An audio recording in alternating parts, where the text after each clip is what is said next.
Hey. Welcome to Sunday in the Heights with Dolly. We have Um, a very special guest today. yes, everybody. Um, Broadway librettist Dick Scanlan is here. Hey, Dick. Hey there. So excited to finally have you join us. You and I have known each other for a while. Long while. Yeah. It was really, really great to reconnect recently, and thank you for giving me um, lots of good learning and tips on my lyrics as I'm writing them. I appreciate it. Of course, my pleasure. So I hear you're in the arts. Um, we'd love to get kind of the story behind Millie. First of all, I'm sure you get asked a Sure. lot of questions about it. Sure. I mean, it really was a bit of a miracle, Will, because I growing up, there were sort of three things. I mean, there were many things I loved, but culturally, there were three things I was kind of obsessed with.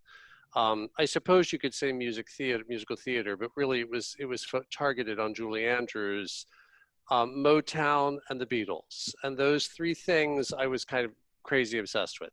And probably of the three, maybe a little bit more Julie Andrews, but a lot of Beatles and Motown too.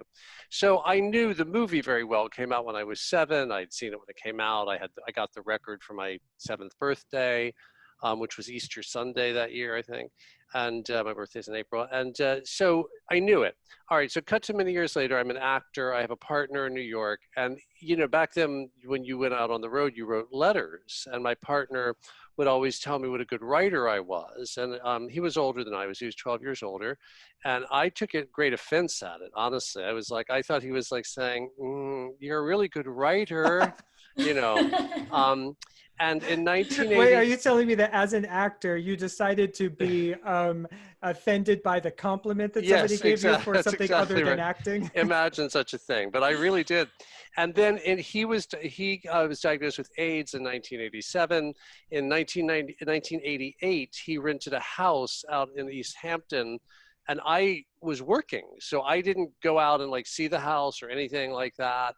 And then he ended up basically spending like one night there and came back to the city, and he passed away in July of 1988. Sorry to hear that. Thank you very much. It was a long time ago now, but it was obviously a seismic loss. And when he was packing to go out to the house for that one night, he had mentioned to me, there is a point to this story, that there was no cable. But the house had a VCR, but there was no cable. And remember, this was before, 1988 is before like video stores that stay open until midnight. There's like mom and pop shops that close at 6. And I was like, well, you got to take a video or something. And Thoroughly Modern Millie had been on Channel 11, and it was the tape in the VCR. So I sort of ejected it. And it popped out, and I threw it in the box with whatever else he was bringing. So he passed. So you recorded it off of TV? Yes, I recorded. Okay, off for TV. our younger viewers, that was something you used to be able to do. Yes, Because TV was live and you either saw it or you missed it, so people would program their VCRs to catch it. that's right. It was like a very elaborate DVR scheme. Yeah. With hardware. At any rate, so he dies, and obviously there's a lot of things I have to do around that. But then I'm like, oh, wait a minute, I have this house.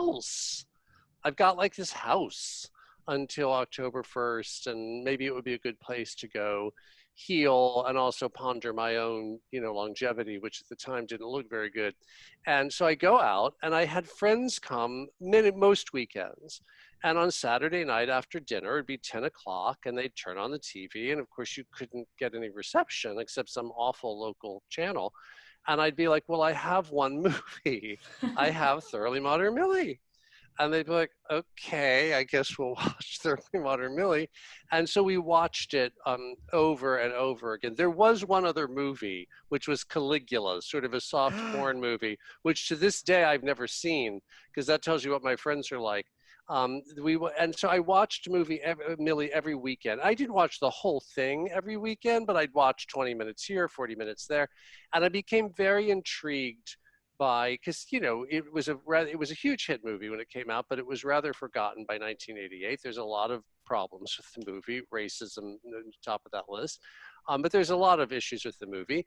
But at the core, the movie's about something so big. It's about these young people who feel that the lives they were born into don't match the lives they were meant to live.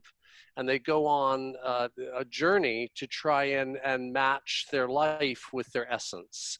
And I really related to that because that's what I had done as a young artist, as a young gay man, as a young person of with all sorts of attributes. I was raised in suburban Washington, and that didn't feel right to me. And I needed to find my peeps and my home.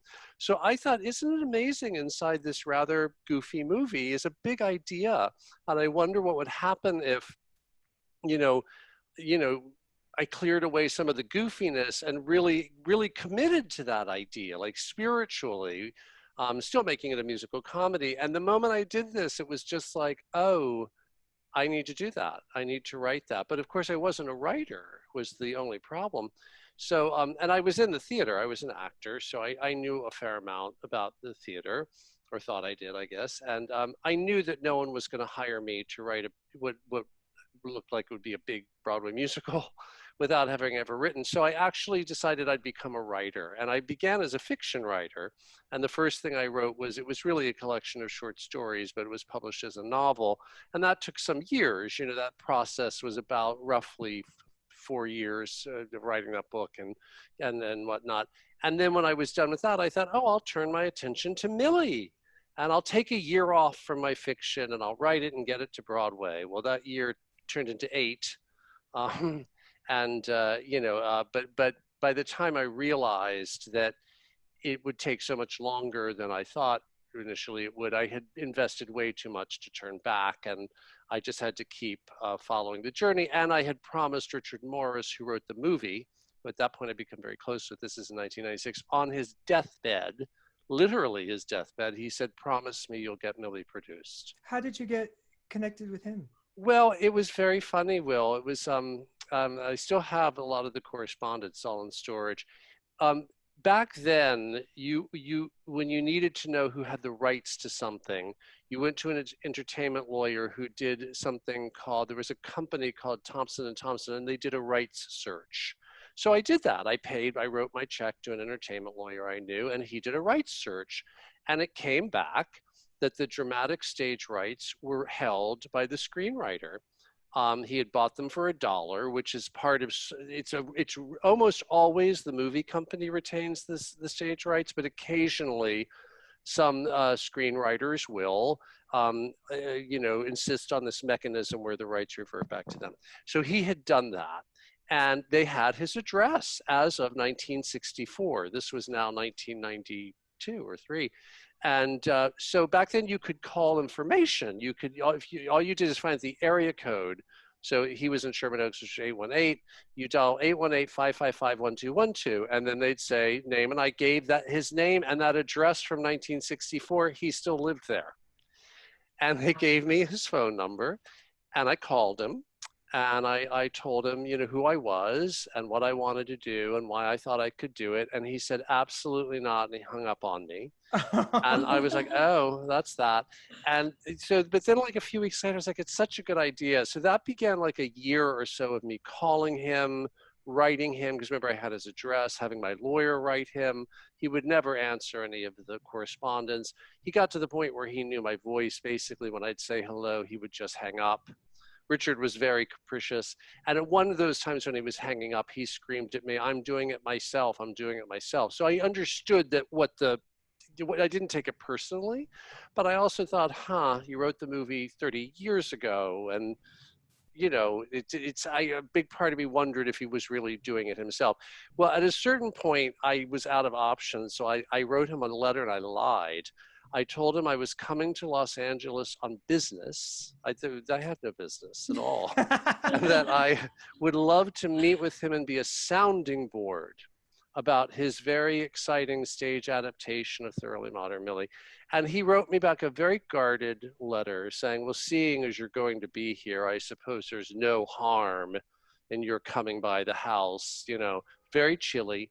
And so at a certain day I went, I had to buy the plane ticket and all that. There was no trip to California. It was all predicated on him saying he'd meet me.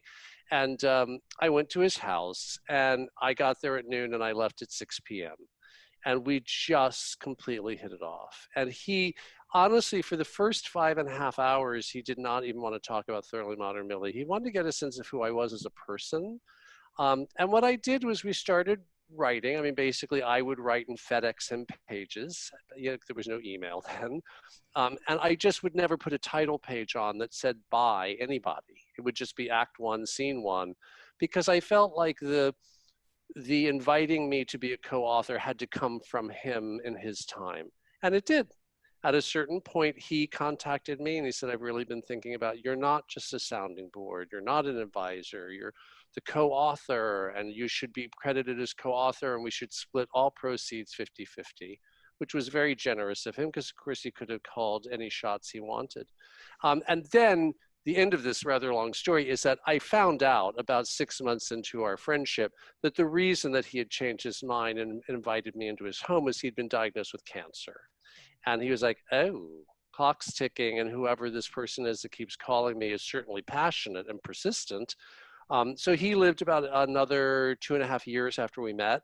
And then one of the last trip that I was just going out to visit him, but I got there and I was like, oh, this is it, and so I ended up staying much longer in LA. I was supposed to only be there for 5 days. I was there for about 2.5 weeks because I knew I could see that he was in the final moments.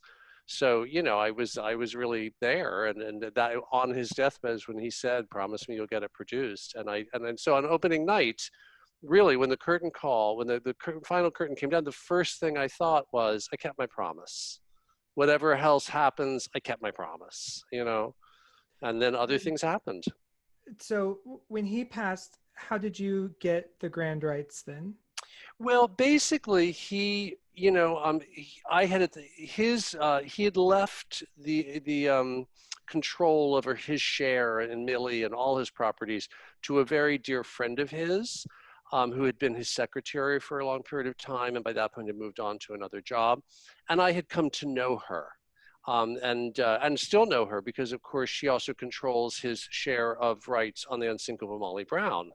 So I'm very close with the Richard Henry Morris Trust.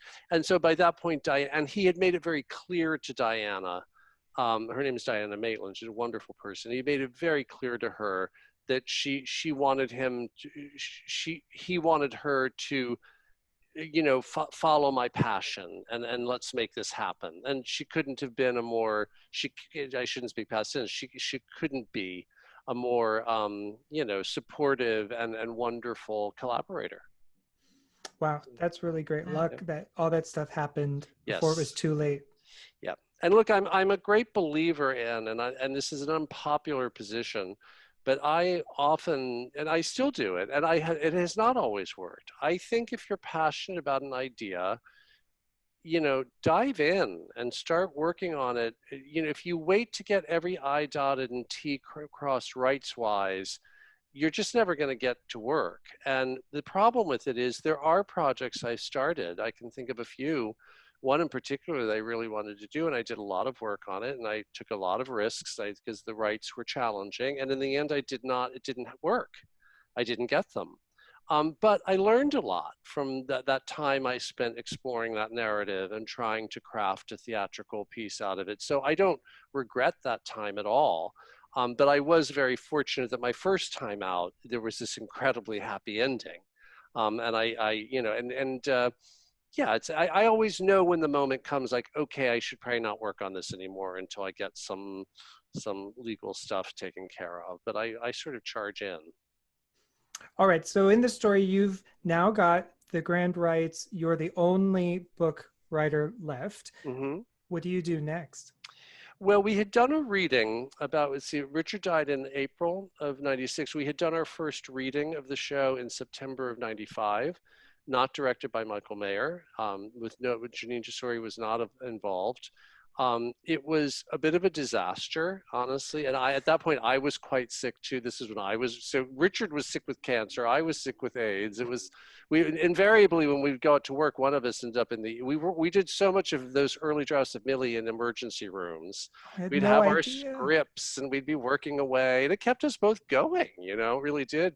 But that reading was a bit of a disaster, and I was quite ill. I had pneumocystis, which is the AIDS-related pneumonia. And I called Richard when I got home from the reading and the aftermath. And it was, the audience did not have a good time. And I called him and I told him it went very badly. We've actually done a very bad job. We thought we were being so bold in how we were straying from the movie, but it really just is the movie on stage, and it has no theater. And he got very angry at me. He got very angry. You're being negative. I won't hear this kind of talk. And he got rather enraged, and he hung up. And then he called back about 15 minutes later. And remember, this is back when people answered our phones. And he said, "I'm an old fool. And it must have been really painful for you to sit there and watch this piece that we've worked so hard on and that we believe in not work. And you wouldn't be saying it didn't work if it worked. So you need to get better, and you need to process that pain, and then you need to come out to LA and you need to talk me through what doesn't work." And I did that. And I did that, I think, maybe in like December. So we spent like a week, not even writing, just me going through moment to moment. And we decided to really rethink the show. And then right after that, Richard just went like this. So really, when he died, I was really at the beginning of this major rethink based on that first reading we had done. And it was a major rethink. It was like a start to finish rethink. And that version, that rewrite, is the basis of the show that everyone knows. It still was rewritten over the years majorly, but it definitely became the basis of the show that opened on Broadway. If you had to summarize that shift into one sentence, you said it used to be the movie on stage, then it became what? Well, look, I really did not realize how different movies and plays are. A lot of people give it lip service, but the truth is, when they sit down to adapt a movie, they delude themselves that they're really kissing cousins, the two forms, and they couldn't be more different. Because in a movie, the movie director, in collaboration with the DP and the editor, at every single second is controlling everything we see and exactly how we see it. Literally, he's inside of our eyes. In the theater, we are inside of people's ears and hearts. They're looking at a huge box. And, Sutton Foster on stage, as tall as she is, but she doesn't take up, in terms of physics, any more room than the chorus person standing next to her. There's no way to close up on her. And this is taking into account and this was long before Sutton, obviously, but anybody, they're all the same, taking up the same air. And so the narrative itself, the story, what the character wants, why it's important to that character, what's in their way, and the words they say become the camera and the editing and the DP. And I really didn't know that. And one of the things that I really noticed in that first reading is there were a few jokes in the piece that Richard had written for the movie that are super funny jokes, and it would be silent. The audience just sat there and glared at it. And I knew it wasn't my ego saying those jokes were funny, because I didn't write them, Richard did. And I thought, well, why aren't they laughing? And then I was like, oh, they're not invested in the scene. They don't understand what that character wants, and they literally are not invested. And so, and the inverse is true too. If you think about, The Producers, the musical, very funny show, many laughs. If you actually read The Producers, not every joke is a grand slam, honestly. Some of the jokes are kind of creaky, and you've heard them before, maybe 7,000 or 10,000 times. However, the narrative is so brilliant. It's so clear what those guys want and why they want it and how they're going about to get it, that you can say an old chestnut of a joke and the audience does a spit take and is collapsing for air, because when an audience is invested, they'll meet you more than halfway, but when they're not, you can write the funniest, most glittering repartee and the audience is just bored out of its mind. So I sort of began to learn. I don't want to say in one reading I learned all of that. I began to understand that, oh my God, it's writing a piece for the theater is a very, very different thing. And I had known that intellectually, but I hadn't sat there and experienced it, you know. I mean, it's a great lesson for all of us. Yeah. So you've gotten this next draft done. What happened next? Well, look, there were so many fortuitous events. One of my best friends from the late 70s, mid 70s, actually when we met, but we became close in the late 70s, Michael Mayer, the director and book writer, American Idiot and Brooklynite. And Michael and I, I had asked him about directing it. And it was right at the moment. It was before Triumph of Love. It was before he'd done anything on Broadway, but he was sort of this very happening director, and he had a very fresh eye. And so I took it to Michael, and working with Michael, we really sort of came up with an idea of how to attack the problem of the two Asian characters, which in the movie are called Oriental 1 and Oriental 2. And they're just these bad guys who sort of lust after white women. And we reconceived that very significantly, both their narrative and actually how they communicate. They speak and sing in Mandarin and Cantonese in the original version. Janine and I are in the process of changing that a bit, but that's another story. So Michael came aboard and we did a reading. We did a reading of that next draft, and we did it. It was very sweet because it was in the early days of the National Alliance for Musical Theater. And a friend of mine, Glenn Poppleton, a wonderful guy, said to me, you should submit this to NAMT. And back then, you had to be sponsored by a theater to submit. Now you can just submit as a writer, but that was not the rule then. And I had a very good buddy that professionally, who was a very esteemed, accomplished Broadway producer, who I liked very much and who I knew liked me very much. And I called him and I said, hey, would you take a look at Millie? And if you guys could just sponsor it, you don't have to pay for, I'll pay for it because there was a fee, like an entrance fee. And plus you got to rent space. I'll do all that. You don't have to pay anything. I just need you to sign the thing, right? And he said, well, I'd need to read the script.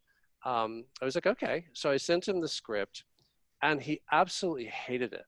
He despised it. He was really no holds barred about it. He wasn't gentle about it. Not that he needed to be, but it was a rather devastating because I know this guy really liked me and wanted to like it. And he was like, this will never happen. I don't see this on stage. There's no potential here. I'm so sorry. And I was pretty devastated. And I called Glenn just to say, oh, just want you to know what happened. And then Glenn called me back and he said, I just got off the phone with the folks at NAMT. They're very interested in this show. Submit it. If they like it, they'll find sponsors for it. And they did. That's exactly what happened. And I had to go do a demo. I had to do all the things you do when you submit to NAMT. Even back then, there were things you had to do. But it was great. And we were sort of the event of that festival. It was 1996. I think we were the first NAMT show to go to Broadway. But as a matter of fact, I'm sure we were. And out of that reading, that's how we found Fox Theatricals, or they found us. Mike Isaacson came to see it. Back then, Mike was, early in his days at Fox Theatricals, the now multiple Tony Award-winning Mike Isaacson. He was, a junior staff member there, and he saw it and flipped, and he went back to his big bosses and said, there's a show, and we should pick up this show. And, began a series of conversations and all the things that happened, but ultimately that really turned it around. And then once Fox came aboard, we began to do all sorts of readings. And then the next thing we did was Janine. The Janine came after that reading. And how did that happen? How did they get Janine? I had begun writing lyrics for the show, the song The Speed Test, for example, I had written. And Michael, after that reading, he said, the songs that are the most successful, by and large, are the songs where you've rewritten the lyrics, because they're germane to our story. I mean, they don't feel shoehorned in. And he said, I think we should get a kind of dual music director who's also a composer, so if we need 2 or 3 melodies written, if there's, and of course it turned into a much bigger thing and he knew Janine. She had consulted on a musical he had worked on. And I knew her from Violet. I had seen Violet and liked it very much, although Violet's a very different sound than Millie. But I knew this show that he was working on that she had come in and consulted on. And there was one song in it that I went to a reading. I was like, oh my God, what you've done, you've added this bridge to that song. It's so gorgeous. It lifts the whole song. My God, big kudos to the writers who shall remain nameless. And Michael got a very weird look on his face. And I said, what? And he said, they didn't write that. Janine Tesori wrote it. And I knew from that bridge, which was a bridge that was completely open-hearted and sumptuous, and I knew that she could do the kind of work that this show needed. And then she and I met and just really hit it off. I mean, I think the whole world is grateful for Thoroughly Modern Millie for bringing us so many people that are now incredibly famous and important. And, Janine Tesori is definitely one of them. We all look at Violet now as like, oh, what else has she done? I need everything that she's done, Yeah, sure. But I don't think that Violet alone made her nearly as big a name, of course, as Millie did. Well, because that initial production of Violet, which was very acclaimed and I think award-winning, didn't move to Broadway. Right. And Broadway is such a, is a powerful branding, tool. Yeah. Wow. So, okay. So I guess that's probably also worth mentioning that maybe not everybody understands that there were songs in the show that aren't by you and Janine. That is if correct. They haven't seen the movie or that things. Is correct. And it's been so long since, although I was just working on it for Encores because we were going to do it this spring before COVID. But I think Janine and I wrote 10 songs, which probably means there are 6 or 7, I suppose, including the title song, of course, Thoroughly Modern Millie, was written for the movie. But that's exactly right. And when we were coming to Broadway, interesting, Will, the theater press had a problem with that. And I remember our press agent, our very good press agent, John Barlow, sort of flagging like the theater press is really bristly that you and Janine just didn't write all the songs. And it wasn't that we were afraid to write all the songs, but if we had a song and it was working, why not use it? It was like, because we were always going to use the title song from the movie. So there was always going to be one interpolated song. So why not? That's right at the top of the show. It's the second song in the show. So I feel like it bought us permission to use others. But there was a feeling in the press that we had, again, I'm generally not all the press, but I remember those pre-opening interviews, there were pointedly asked questions as to, well, why didn't you just write a song there? And be like, well, because the one that we had really works. Like, was some of that maybe dealing with the way the press felt about movies becoming musicals? There was all of that, certainly, definitely, all of that. And and it's funny, that's changed some, I think, although, look, musical theater has historically been a form that lends itself to adaptation, as does opera, by the way. There are operas that are original stories. I think Magic Flute is one, I believe.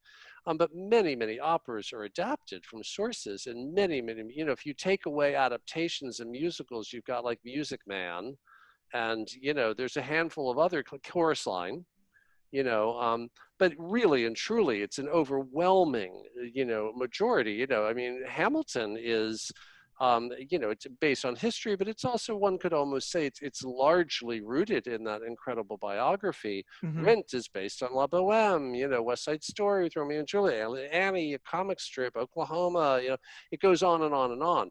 So I always thought that this is awful about movies was weird, because movies and television are the literature of our age. You know, in the 20s and 30s, musicals tended to be based on novels and plays, and that's because that was the literature of the age. And now we have a different kind of literature, and I don't. I don't think there's any. I don't really care what you base your musical on. I just want your musical to be good. I mean, honestly, I don't. If it's good, I'm there. I'm happy to see it, and I don't think I don't think writing because I've written in original musicals too, like for example, Everyday Rapture, a very odd, elusive original musical based on nothing except what Sherry Scott and I wanted to do. But I don't think one is harder than the other. I think they're hard in different ways. I think that, the early stages of an original musical are very challenging because you have nothing. Whereas the early stages of adaptation, you have some information. But as it goes on, when you really begin to understand the world of your original musical, you're so in control of it. You're so the king of that universe. Whereas with an adaptation, you're always sharing that throne a bit with the original writers and with the audience's memory and feelings about the piece, the source material. Were you worried about that with Millie though? Because it's not as big a hit as some other kinds of movies. That is very true. Although it's to people my age and most of the theater press, remember Millie opened 18 years ago. Much of the theater press was median around 40, right? Probably. So to us, it was a fairly big movie because it was a big hit in its day. It just had no shelf life. It seemed dated like a day after it came out. But when it came out, it was a big hit. I was concerned about it, but I certainly don't want to say, I don't care what the reception is. That's just not true. But, by the time, even long before we get to a point where an audience is coming in and press is coming in, I was so passionate about the show and I was so certain that it was my destiny to write it, that as much as I wanted critics to love it and audiences to love it and for it to be a success, I was like, well, but even if they don't, even if it closes in a day, I know I was supposed to do that. I could feel it. It literally felt like a calling to me. And I try to only do projects that feel that way. Pretty much, I'm not one of those, a lot of writers have that one for me, one for them rule. I don't do that. And I'm just very lucky that my taste is such that I like very elusive arty things like Renaissance or Everyday Rapture or all kinds of stuff. I also like very big commercial things. I loved working on Motown the musical. I'm a Motown fanatic. So I like lots of different things. So my passion level isn't different for one than the other. But if the passion isn't there, I just don't want to write it or direct it. So just taking another minute at the movie, it's 20s pastiche, which feels like had a moment in the 60s because there was this movie, there's The Boyfriend, there was No No Nanette on Broadway. Right. What was that about, do you think? Well, interestingly, the movie was produced by Ross Hunter, who was a big producer in the 50s and 60s and of cheesy but often very successful things. Ross didn't really know theater very well, but Richard Morris did. He had started here in New York in the theater before he moved to LA to work in television. And Ross came to him and said, I'm so upset because I really want to do a movie version of The Boyfriend. And MGM has the rights. Ross's deal was with Universal, that's who produced Millie. And they won't let me have it because someone's attached. And Richard was confused by this and said, Ross, have you ever seen The Boyfriend? And Ross said, well, no, but it's about flappers and 20s. And Richard said, well, actually, The Boyfriend is a spoof of 20s musicals. It's a spoof of No No Nanette. Yeah, he said it's actually not about the 20s per se. It's about an art form that existed in the 20s. And I don't really know that a movie of that would work very well because then you're making a movie about a spoof he said, if we want to do a story about the 20s, why don't we just write a story about the 20s? And that's how it came about. And it was originally conceived as a very small budget film. And the role of Muzzy was written for Carol Channing, with whom Richard was friends. He'd seen her in her first show, which I think was Linden Ear, where she really popped out before Gentlemen Prefer Blondes. She was in the chorus, and you couldn't take your eyes off her. Can you imagine a chorus that has Carol Channing in it? My God, he pulling said, focus. Yeah, he said, because she's very tall, or was Carol Channing was like 5'11", so she was this huge, and of course so crazily, talented. At any rate, and then when Julie Andrews became involved, that's when it became a major motion picture. And that's when it was going to be done in black and white and very, very sort of, low budget, no frills. And then when they got a major star, it became a whole different thing. I saw a description from them. I was watching the trailer today to remind myself of some of it. And it said it was a spoof of the 20s is how they actually phrased it in the trailer. So did it kind of get off? It went from let's not do a spoof, let's actually do the 20s back to doing a spoof? That's entirely, I don't think Richard wrote us as spoof so much. I think that might have been more of a marketing choice on Ross's part. Huh. I think Richard, it's very, Richard's oeuvre isn't, he wrote many things, but he has certain themes. He loves kind of the working class sticking it to pretentious people, and he loves young people pursuing their dreams. And it's funny, there's a lot of in the original Millie and the original Molly, there's a lot of commonality, and then in the stage version of Millie and the new Molly Brown, there really isn't, because I really rethought Molly Brown. But so it's he wasn't really so interested in spoofing anything. He wrote more from the heart. But I think that was always what Ross wanted, so he marketed it that way. And then of course they hired George Roy Hill to direct it, who did Butch Cassidy and the Sundance Kid, and very unexpected director to do, and I think it's the only musical he ever did. But he had done Hawaii with Julie Andrews the year before, and she had liked him very much. That's the one where she shows her breasts, right? No, that's SOB. SOB. Sorry. Directed by her husband in 1980. Why did I get so excited about that? Hawaii is not a movie anyone got very excited about. Is it based on Michener's Hawaii? Yes, it's James. It's Max so it's got to be like 12 hours long or something. It's very long, and it's Max van Sydow and Julie and Richard Harris, and she plays a missionary's wife. I think I might need to see this. Well, yes. You must know all about it, right? Because you're obsessed with her. That's exactly right, I do. I haven't seen Hawaii in some years, whereas I did listen to Sgt. Pepper's today. So you see, some childhood obsessions last more than others. Okay, so you've worked out that some of it's hopefully still going to be songs that you had. Janine will write a couple, but then how does that grow?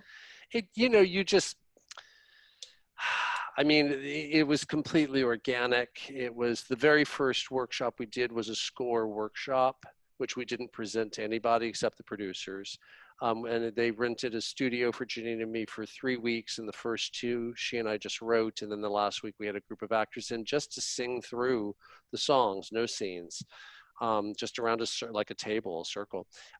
It's just, had she done any writing before that, or was that when the writing began? No, she had done Violet, and before Violet... I mean on Millie. No, that's when the writing began. Okay. And the first thing she wrote was the extension, and it's very small, in the opening number, Beat the drums, because here comes they're hot off the press, one step ahead, jazz age, whoopee, baby, that extension, that's the first music Janine wrote. But, then it just went on and on from there. Janine and I remember when we met at Michael Mayer's old apartment, which was 28th Street. She was working on Sound of Music, the revival with Rebecca Luker. She was doing the dance arrangements. So at a certain point, she was like, oh my God, I've got to go to rehearsal. I live uptown. So we leave Michael's house, and she said, walk me to rehearsal. I said, okay. So I walked her down to 890 Broadway. To 19th Street. And then I got on the train and went home. And then like the next day she was like walking by she called me from a payphone. She's like, I'm like in front of your apartment. And my point is we just started talking and we never stopped. And so the songs came out of, and a never-ending, always exciting, incredibly passionate, certainly on her part, incredibly smart, brilliant, very fun, sometimes very frustrating conversation where it'd be like, but if that's what she wants, why did we have her singing this song that says this other thing? That doesn't make sense. That's not, if that's what I want, this is how I feel, and she'd play something, or I'd say, this is how I feel, and I'd say something, So it just was a never-ending conversation, and I think that's so important in the collaborative process. And it's hard because I feel like people get so busy, and they take on so many projects. So they're like, well, I can give you this week.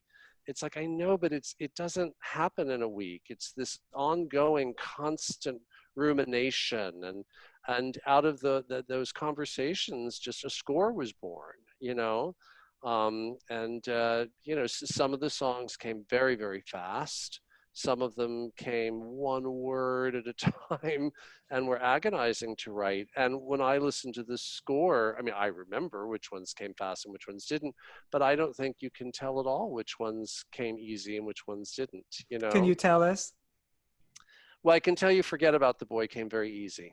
I think you were talking to me one day and you said, it's just exactly what needs to happen right then, right?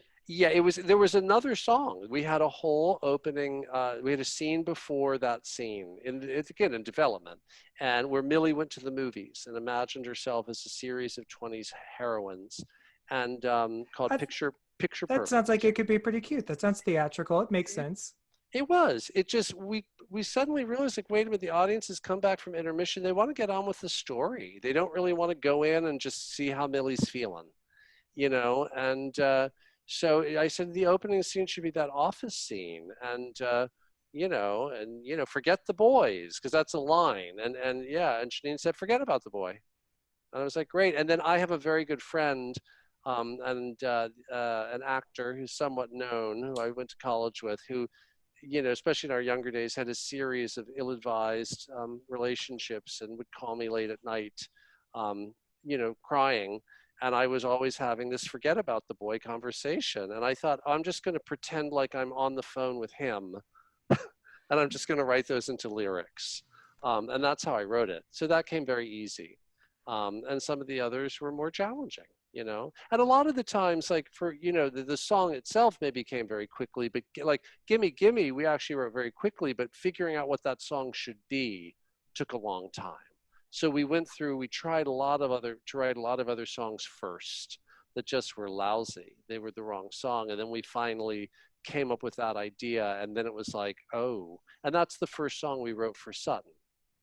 And it's very clearly, in a sense, written for Sutton's voice, because one of the many extraordinary things about Sutton Foster's voice is that it's one of the few voices that's as beautiful at, triple pianissimo as it is at triple forte, and it sounds like the same voice. It does. You're the so whole way right. through. So we really wanted to write a song that begins just absolute vulnerability, hushed vulnerability, and ends in real open-hearted belting. But we had to write a song that earned that. We didn't want it to be a trick. We wanted it to be, actable.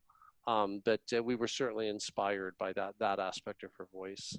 So, but she came on or became Millie after you had done La Jolla?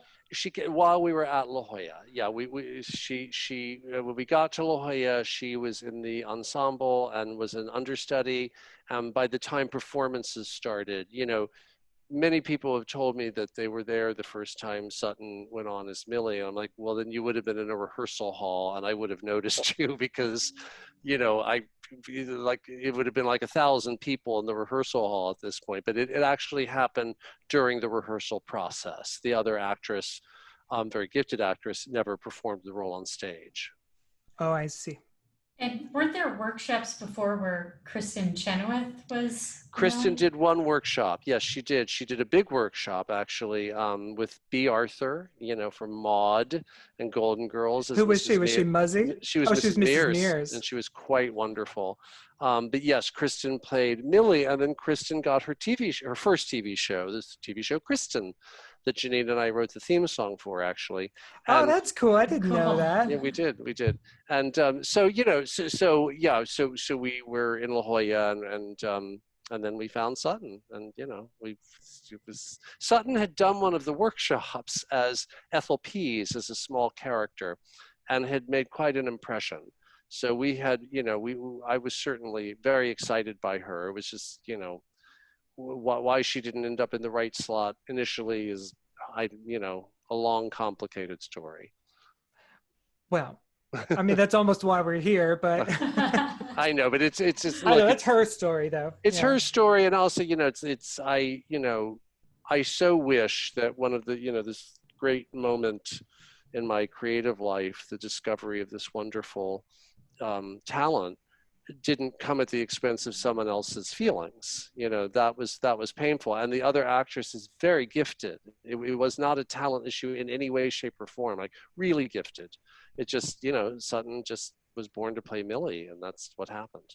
You know, I went to school as an actor, and when I was trying to be one, I don't think I possibly understood that it really could not be my fault, and that maybe I couldn't actually be the person that they were looking for, and that really just some people are meant for it and some people aren't, that there's a je ne sais quoi that different people have. But it's the sort of thing that is so obvious now that I'm behind the table, you know? Yeah, no, it's hard with my actor friends. You know, it's very even and very smart, like successful people. It's like it's very hard for them. They just like, I don't understand why they didn't hire me. I did such a great audition. I'm like, but you did do a great audition. That doesn't You did a Yeah. great audition, but there's so many other factors going on. But it's hard. You know what actors do is so brave. They do their work in front of everybody. I can control who sees my work. I can keep it in, you know, I can not print it out and show it to anybody until I feel ready to. Um, so we've gone a little nonlinear, but you and Janine have now written the show.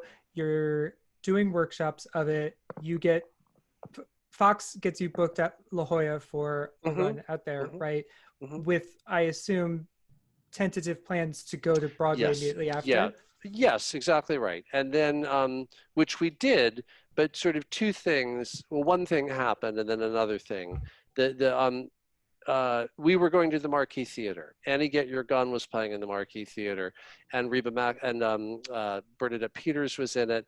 And it was, everyone thought it'll close, you know, sometime around at the very latest Labor Day 2001. So our first rehearsal was supposed to be Monday, September 10th of 2001, the day before 9/11. And then Reba McEntire, this was all planned like months before. Then Reba McEntire goes into Annie Get Your Gun, and she breathed life into that show. So even after she left, it had gotten national news. And then, who went in? Not Crystal Gale, but a really good performer, not Jennifer Nettles. I can't remember who it was. Someone else went in. So we were bumped to the spring. So we finished in La Jolla in December of 2000, and we started rehearsals for Millie Broadway January of 2002.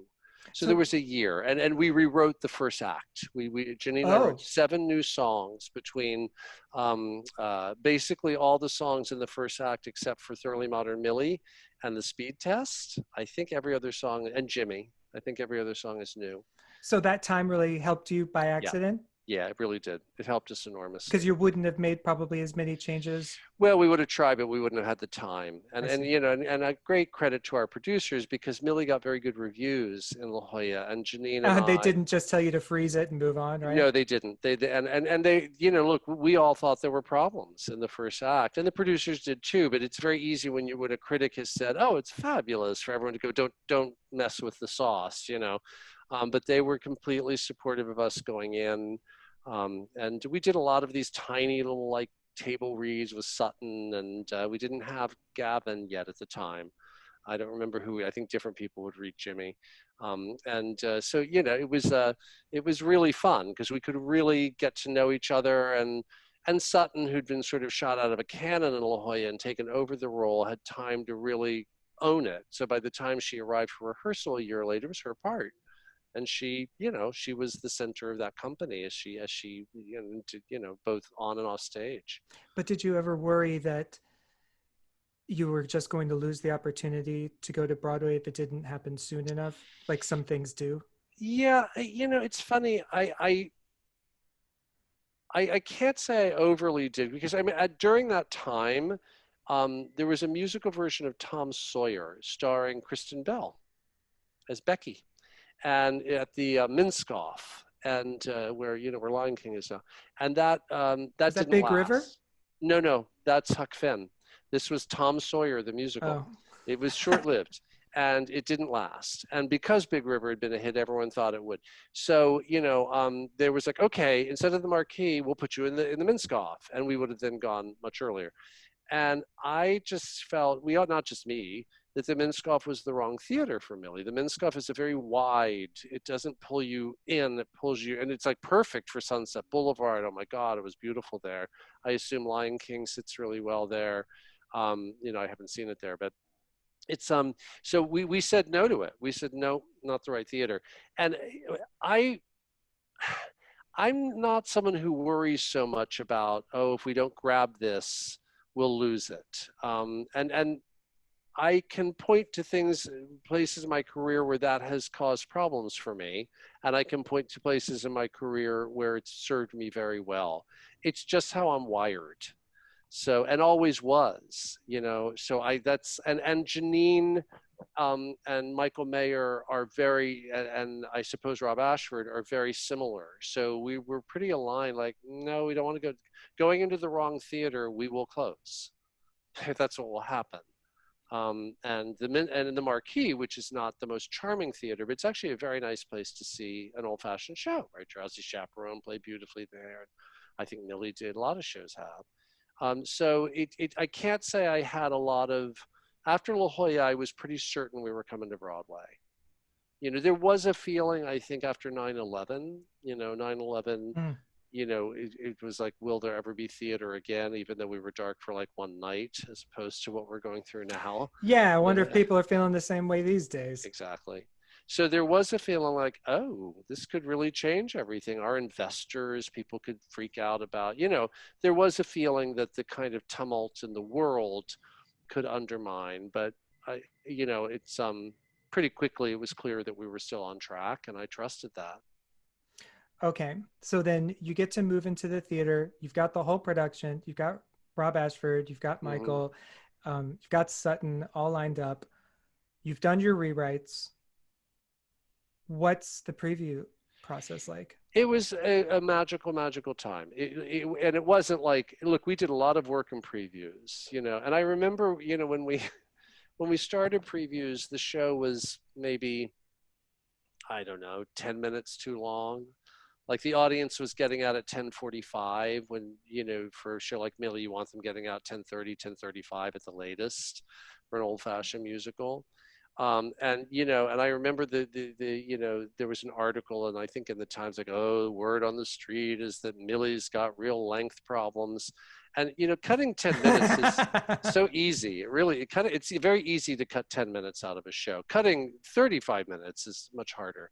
But we did a lot of work in previews. We changed a song, we cut a song and replaced it, which was really fun. But it was an intense amount of work, but the show played incredibly well from the very first preview. Everyone was on the same page.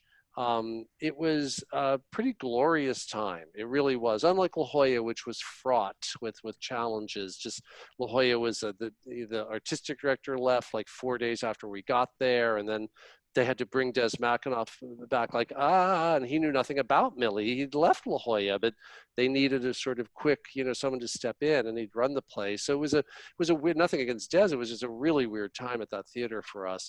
But the Broadway version was kind of a blessed experience. I loved it. I really did. I had a ball working on it, and then we worked all the time. There was meeting until 2 a.m, and then we'd rewrite, and and the next day putting the changes in, and we were, it was good because Michael is so, he's so in the moment, and he's so spontaneous, and he's so willing to go where the energy is. And then Rob Ashford is really a wonderful scheduler, and this is going to take 45 minutes, and you think, really? That is, yes, it will take 45 minutes to switch those 3 people in that dance. That is what it takes. And the thing is, he's right. So he had a really good sense of what things took. So we had sort of, we had people on the team with different skill sets, people who were willing to like throw out the plan and go, let's follow that. That's really exciting. And then people who were like, wait a minute, we also have to understand we have a finite amount of time before we freeze the show. We have to triage what's important, what isn't. So it was a really good mix. It really was. It was a great experience.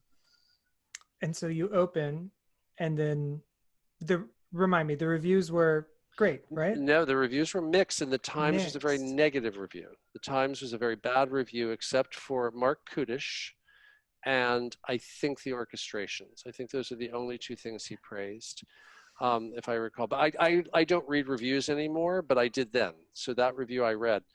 I haven't read reviews of my work since 2005, so it's been a long time. You don't still feel things thinking about reviews from back then, do you?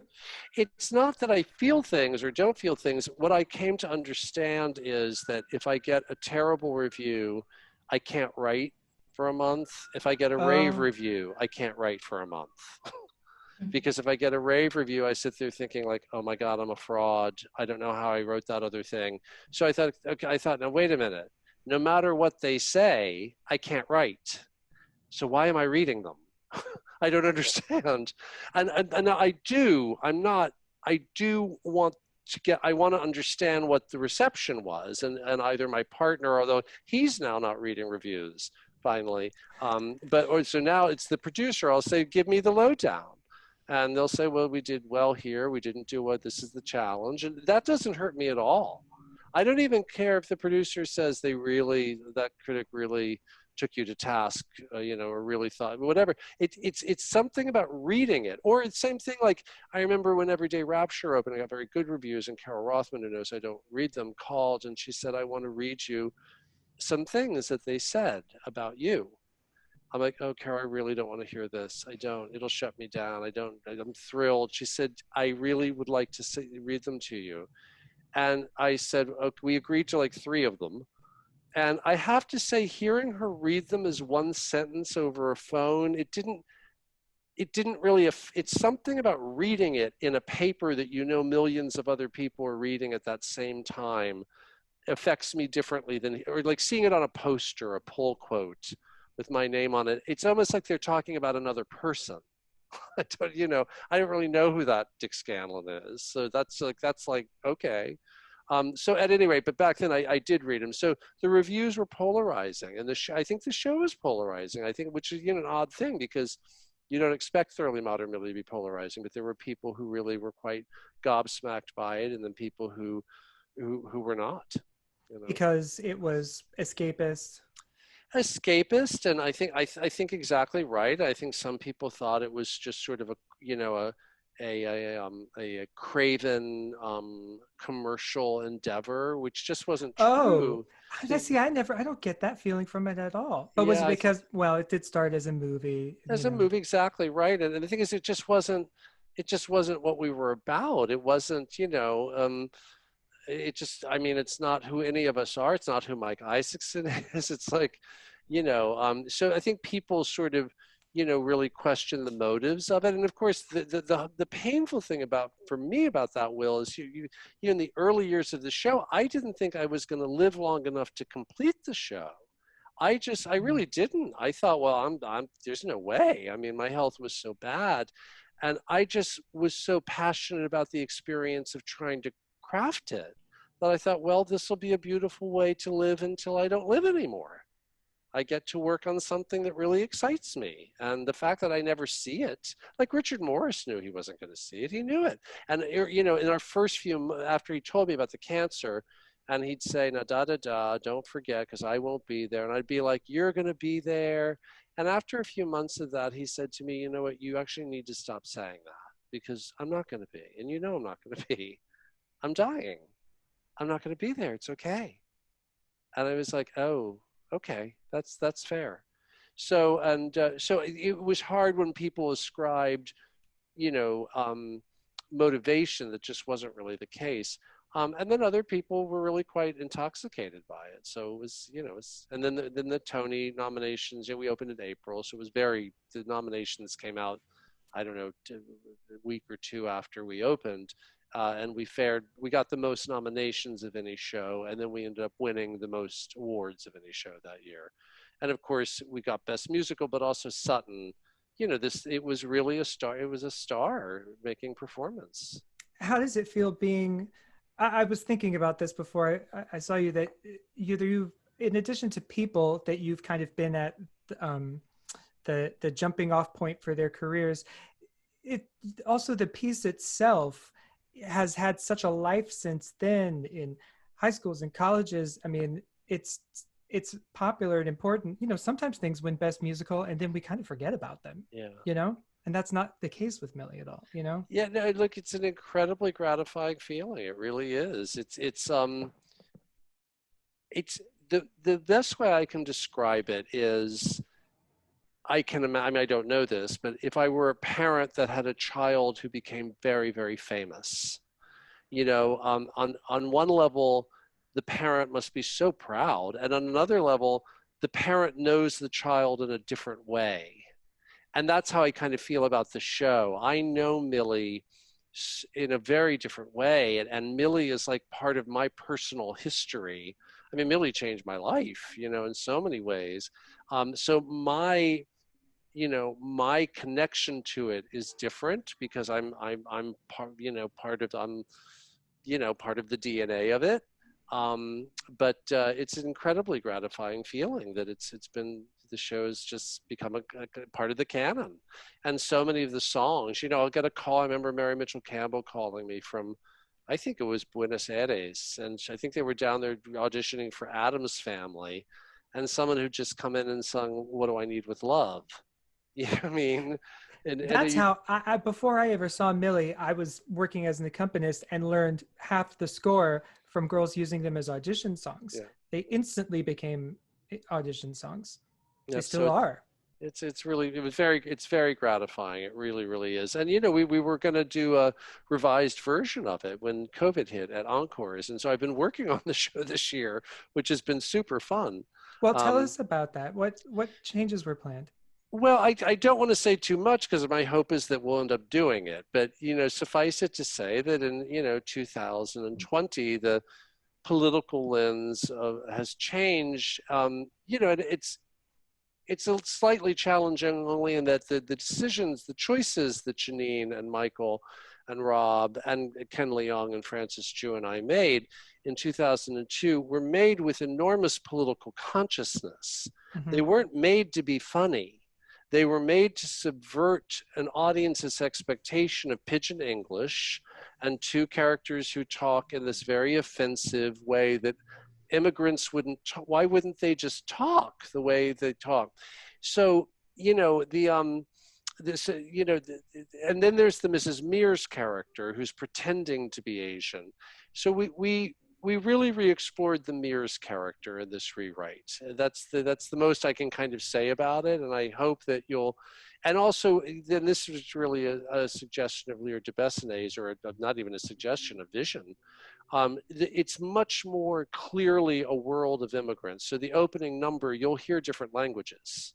Oh, cool. So Chinese isn't the first. We hear many. It's in New York City. There's Polish and there's Yiddish and there's Italian and there's all kinds of people from all kinds of places. And two of those are two guys from China who speak Cantonese. Well, Ashley Park was set to play Millie, yes, right? And Millie would, yes, as a Korean American. In other words, it wouldn't be a colorblind Millie. Millie would be a Korean American from Salina, Kansas. So it just, the exploration of race would have been different, and I suppose more in line with where we are today. And I say that not as an apologia of what we did 18 years ago, because I'm very proud of what we did 18 years ago, because it was quite a political gesture. That's why we did it. But over the years, this is the hard thing about a show becoming so popular. Like, I can't be at a high school production in a community where they have stereotypical ideas about Chinese Americans. So I can't be there to say, oh, no, that's not what we did. I mean, our actors Ken and Francis played the scenes completely for real. They didn't make fun of the Chinese. They just spoke it the way we're speaking English right now, because that's the language they speak. So it ends up, there are versions that end up getting done that are hurtful to people. And that's very painful. But I've also read that at least once you've helped, I think a high school or something with some changes. Yes, it was a school here in New York, and the kids, there were parents who objected to the depiction of the Asian characters, and so the school was going to cancel the show, and Janine and I got wind of it, which was devastating to us, not because, oh no, Millie's being canceled, but we remember being in high school when you've been rehearsing the school show for 6 weeks. It's your life. That's right. And it was well into the rehearsal period when this happened. So, we contacted the school and, really questioned the decision. And also the school had been in touch with us before this, and we had said to them, like, we'll be part of the solution. It's like, why didn't you call us? And so we let the kids rewrite the script in a way that would remove the things that were offending certain parents. And yeah, we did. And you changed some lyrics for them too, yes, right? That's exactly right. Yeah. So then is the hope that this next version of Millie, once theaters are open again and we can see it, might become licensable for? I try never to get ahead of myself, so I'd love to see it on stage and see if it works. We've really had so much fun, and we're even changing one song, and that's all I'll say. But and I'm very excited about that. That was one of the last things we did before shutdown happened. I just would love to see it on stage to see if this new approach to certain some of it is exactly the same, by the way, and some of it has been rethought. So I'd love to see if it works. I'm really excited. So we'll see. I hope that there's an opportunity to share it with the world when the planet starts spinning again, whenever that is and however that is. Yeah. I think we're all trying to avoid the idea that there's a lot of damage being done to the industry and the community and future artistic things. And I mean, my sister works in a regional theater. They feel it incredibly there, Sure. Yeah, this is a really weird time because everybody's like, well, if we can just open again. Remember when 9/11 happened, the shows were still happening. They were just trying to get the audience to come back. That's exactly right. You can't even do that now. No. Equity won't even let them be on stage, I know. It's really very hard. It's really very, very hard. It's a tough, I keep saying to people, and this is true, it sounds like a gag line, I'm not depressed and I don't know why, because I really should be very depressed. I'm not. Don't get me wrong. I'm not enjoying the shutdown, but I still feel optimistic and positive, and and grateful. So I feel I still feel hope, even as I recognize, and it's not just the pandemic, right? There's the incredible and necessary sort of explosion of consciousness about racial justice. And then there's this, very uneasy feeling that democracy as we know it is so imperiled. So there's a lot of things to be grappling with right now. Yeah, I think we said in another episode that we're really living through 4 or 5 different disaster movies at the same time. Pretty much. Because don't forget, climate change is still there. Oh, yeah, absolutely. Sure. Didn't go away. Yep.